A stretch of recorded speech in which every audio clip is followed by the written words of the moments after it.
To the audience and the talking points, I think it's just fair to give you an opportunity to reply to the president who said this today. Roll it.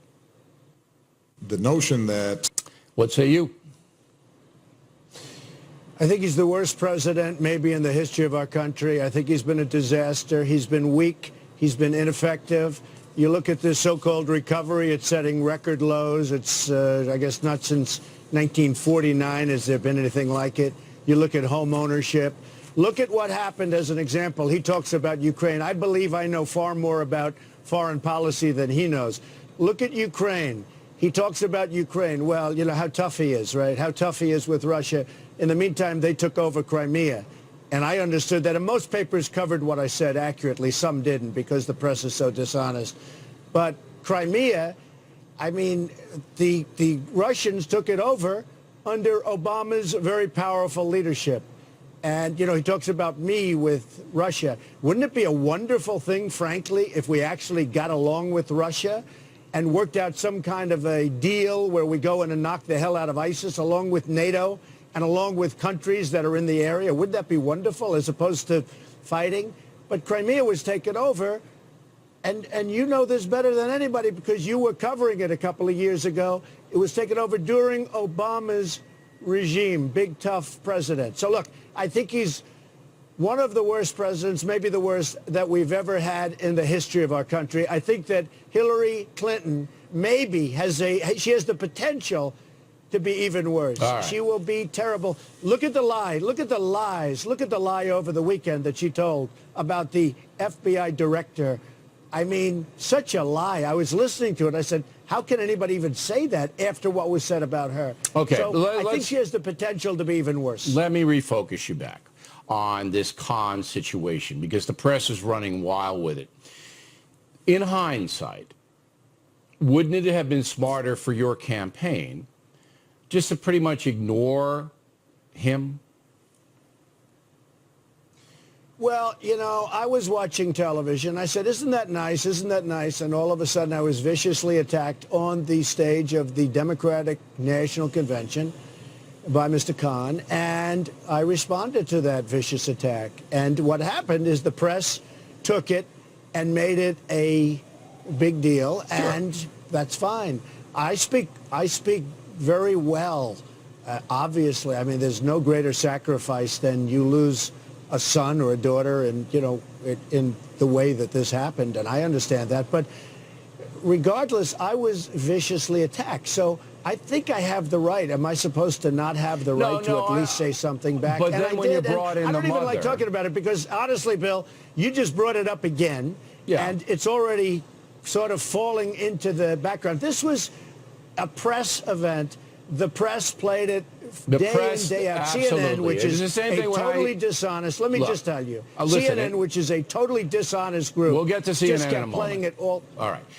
I can identify it. They did the same thing to me last week because I gave historical facts about how the White House was built. I saw that, and it didn't stop. So look, and it'll never stop. But look, here's what your supporters want to know.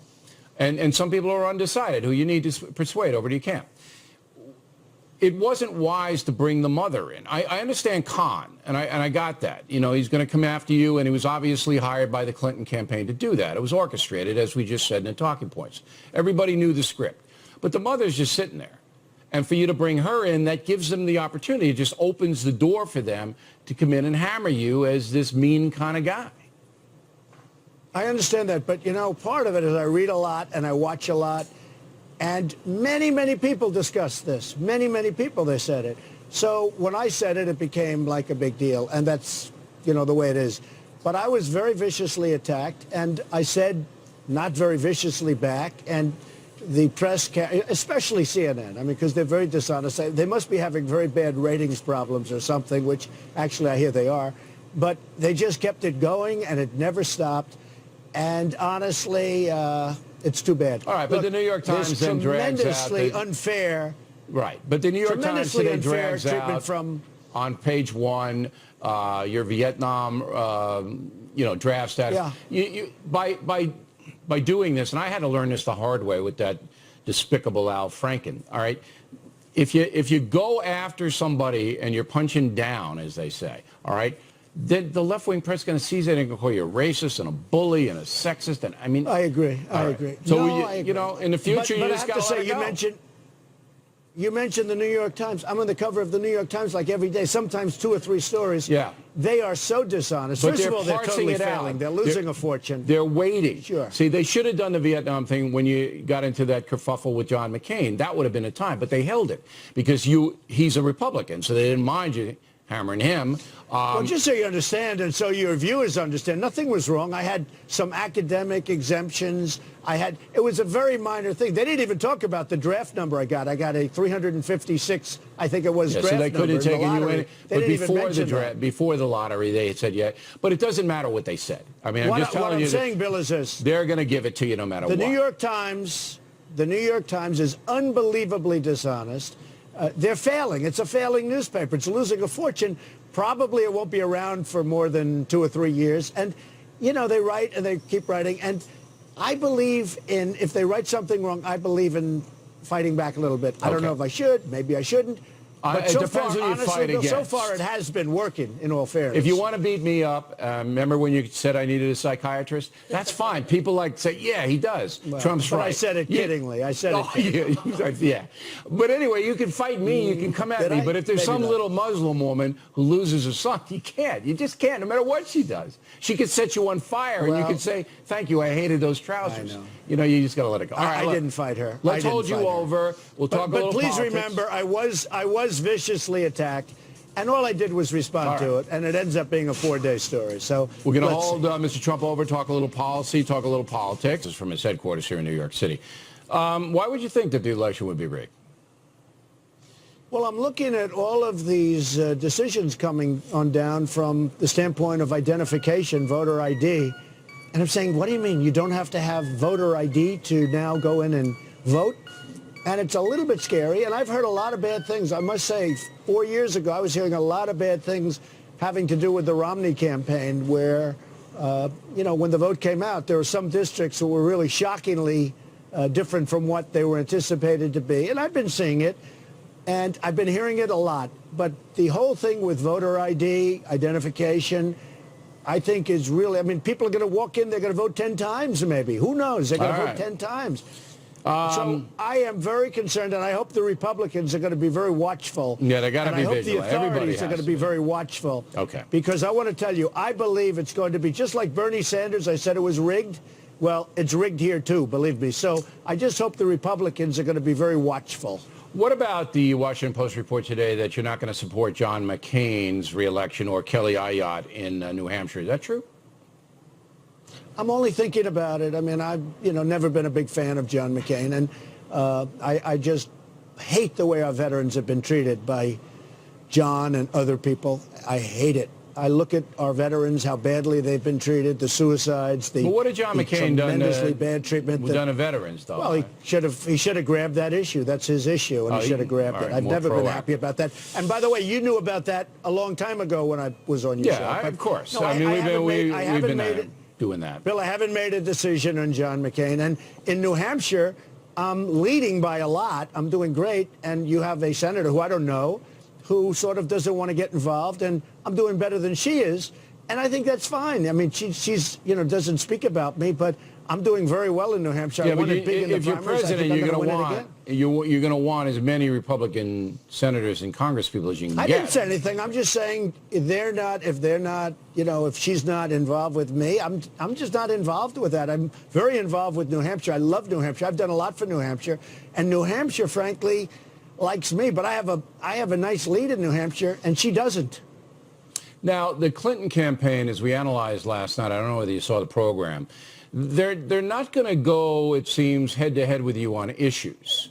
It doesn't seem like that's what they're going to do because, as you rightly pointed out, 1% growth, recovery worse since 1949, lowest home ownership in, 50 years? I mean, African-American poverty. Our country's in trouble, It's Bill. in trouble. It's So they're in not trouble. going to go. It's They're in not big going to trouble. go with you head-to-head on issues. ISIS, they don't even mention it. But they are going to say, and they are making a very, very aggressive argument that you're just not temperamentally fit to hold this office. And I was at the game last night, the Yankee-Met game, and I'm talking to tons of people, you know, when I go to the game, we used to go to the games together. What do we have? Thousands of people want to talk to us. And that's what they're talking about, that you know, can Trump handle the pressure? Can Trump do this? And how are you going to rebut those constant attacks? Well, I think my whole life has been about handling pressure. I think I have a great temperament for winning because I know how to win. She's a loser. She doesn't know how to win. She's got a temperament not to win. And, you know, her whole campaign is based around the word temperament. And if you look at her, look at the man who wrote the book from the Secret Service, said she's a basket case. She's a total... you talk about temperament. But you know you can make money writing she's virtually those books, crazy. though. No, but wait a minute. If you slam Trump, if you slam Clinton, you can make some money. So you got to be careful about it. I think she's got a bad temperament for winning. I don't think she's a winner. And our country has to win. Hey, look, you've known me a long time. You know more about my temperament than probably most people. And what I've done my whole life is win. I win. And you saw that. We had 17 people, and I ended up winning very easily, by the way, not like tough, very easily. That's because people want by change. The biggest margin ever. They want change. They don't want conventional change. politics. And by the way, and that's her second part. She said she's the person of change. The reason she has to say that is because things are going so badly. When you look at a 1%, 1.2% growth, that means we're dying. Okay, we're dying. Yeah. China, if they're at 7 or 8%, they you know, actually what they do is they start devaluing their currency. That's what they do.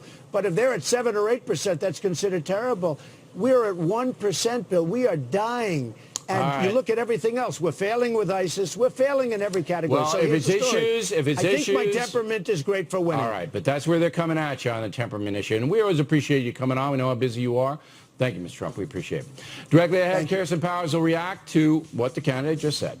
And later, Black Lives Matter demanding reparations for slavery. Krauthammer and I will analyze that as the factor continues all across the USA and all around the world.